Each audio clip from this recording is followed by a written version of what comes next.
A mediocridade nos atrai. Ela procura nos capturar. E nós vamos ficando todas e todos cegos, no sentido físico da não visão pelos olhos. Entra assim em jogo a regra do cada um por si, Deus por todos. Cada uma por si, Deus por todas. Que deve ser louvado na família, na escola, na empresa, na cidade, no ambiente, na religião. O capricho. Fomos capazes, sim, de viver e dizer: eu faço o que eu posso, ou seja, não deixe de fazer o que pode ser feito. E nesse que pode ser feito, faça o meu melhor naquela condição. A mediocridade nos atrai. Ela procura nos capturar. A ideia, sim, daquilo que seria uma das leis de Newton colocada ao inverso, né, dentro da inércia, na suposição newtoniana de que um corpo, ele tende, né, ao movimento enquanto não houver uma força contrária que o faça estacionar.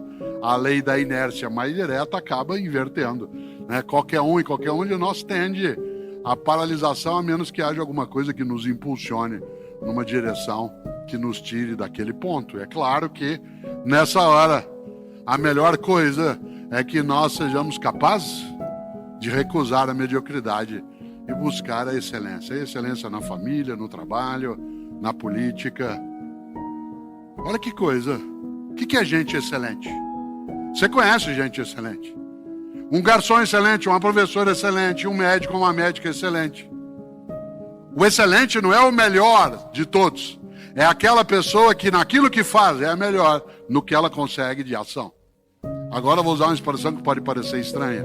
Uma pessoa excelente é aquela que faz mais do que a obrigação. Não é aquela que trabalha sem recursos, sem salário, sem retorno.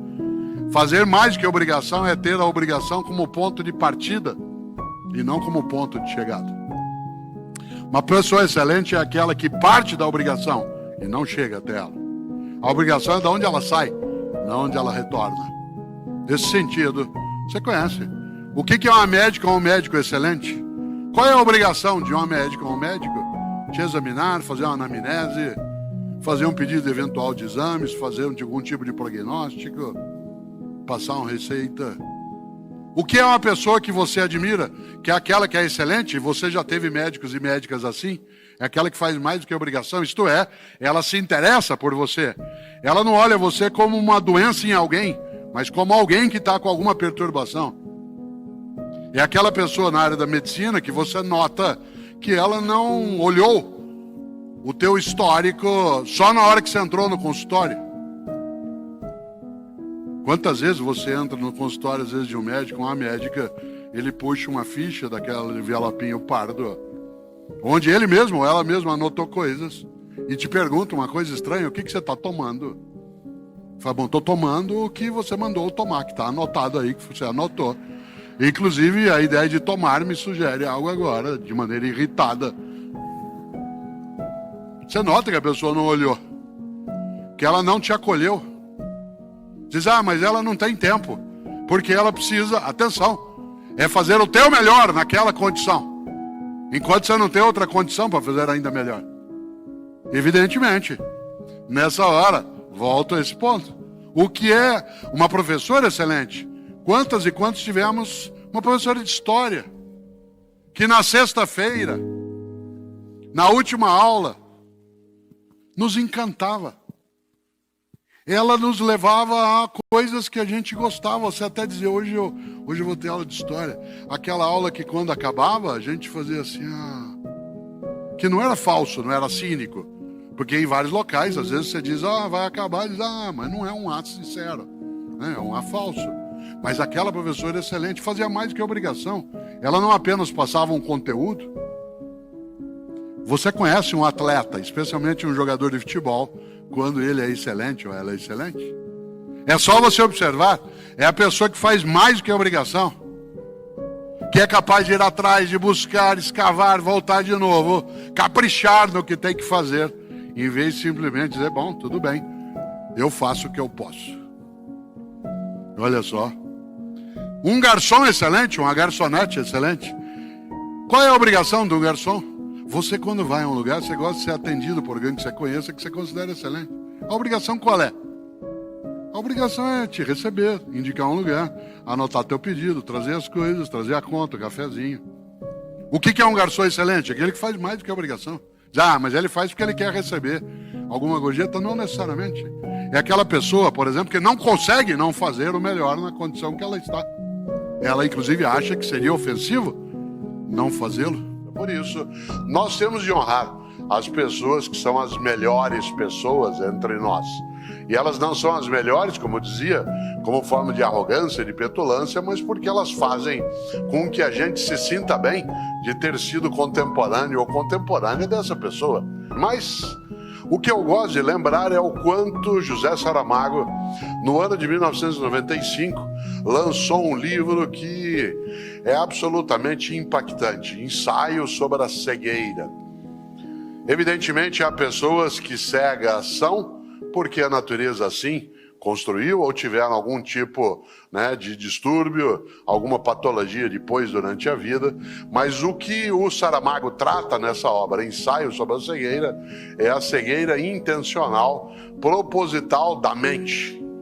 O livro Ensaio sobre a Cegueira, que aliás se transformou em filme, depois dirigido pelo Fernando Meirelles, é um livro que trata de uma sociedade que, se você e eu não tomarmos conta, a gente dela se aproxima, em que as pessoas vão ficando paulatinamente, pouco a pouco, vão ficando cegas em relação à realidade, em relação à convivência, em relação àquilo que é benéfico, em relação àquilo que é correto. Por isso, o ensaio sobre a cegueira, evidentemente, trata não da cegueira no sentido do impedimento físico, de enxergar com os olhos, mas com o obscurecimento da nossa mente. No ensaio sobre a cegueira, por que nós vamos ficando todas e todos cegos?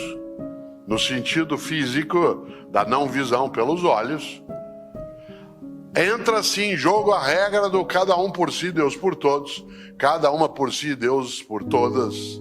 E aí a lógica é a barbárie, a brutalidade, a violência, a incapacidade de conviver, e aí vem a coisa mais complexa.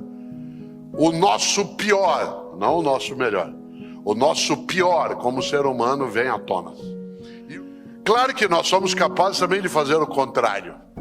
Claro que nós somos também capazes, todas e todos, de encantar, de elevar, de produzir o benéfico no lugar de apenas edificar o maléfico. No entanto, José Saramago nos adverte muito fortemente o quanto que o nosso horror, ele, primeiro, está presente em nós e pode vir à tona. E segundo, se nós não nos atentarmos para isso, na nossa convivência, no nosso cotidiano, no nosso contato, por exemplo, por intermédio das redes sociais, por meio daquilo que deveria nos aproximar, nós vamos criando, pouco a pouco, um estado, não de demência ou de impossibilidade do enxergar, mas, acima de tudo, da impossibilidade do conviver. Chego eu em casa e tenho lá uma louça para lavar. Eu começo, você começa, muitas vezes de modo mal-humorado, você vem fazendo. Aí você começa a criar teu método. Primeiro você lava aquilo que são os pratos, depois você vai deixando as panelas de lado, aí você pega os talheres e junta e passa na água todos de uma única vez. E quando você, depois de uns 10 minutos, começa a te dar um desejo de fazer bem aquilo. E fazer direito, e você começa a ter prazer em estar fazendo aquilo, e quando você termina, que está tudo penduradinho, arrumado, encostado, nada na pia, você ainda pega um paninho, passa em cima da pia para ficar seco, enxuga a torneira, dá um passo atrás e sorri e contempla. Olha só, você tá batendo palma para quem? Para a contemplação, a louvação do que deve ser louvado. E o que é que deve ser louvado? Na família, na escola, na empresa, na cidade, no ambiente, na religião. O capricho, mesmo que você não quisesse fazer aquilo. Quando em 2042, 2052, olharem o nosso tempo, imaginarão que nós somos homens e mulheres que falamos, eu faço o que eu posso. Ou fomos capazes sim de viver e dizer: eu faço o que eu posso, ou seja, não deixe de fazer o que pode ser feito, e nesse que pode ser feito, faça o meu melhor naquela condição. E Schweitzer diz, e eu sempre que posso retomo essa ideia, ele disse: a tragédia não é quando o homem morre, a tragédia é aquilo que morre dentro de um homem enquanto ele ainda está vivo. Ou dizendo de um modo mais atual, a tragédia não é quando uma pessoa morre, a tragédia é aquilo que morre dentro de uma pessoa enquanto ela ainda está viva. E o que não pode morrer? A possibilidade de fazer o melhor na condição que ela tem, enquanto ela não tem condições melhores para fazer melhor ainda. Para quê? Para que no dia que você se for, eu me for, que eu possa olhar todo o resultado da minha caminhada e lembrar como Geraldo Vandré, nascido em 12 de setembro de 1935. Quanto mais eu ando, mais vejo estrada. E se eu não caminho, eu sou é nada. Se tem a poeira como companheiro, eu faço da poeira o meu camarada. E no dia que a nossa trajetória ela cessar, que pelo menos você e eu sejamos capazes de ouvir da fonte da vida.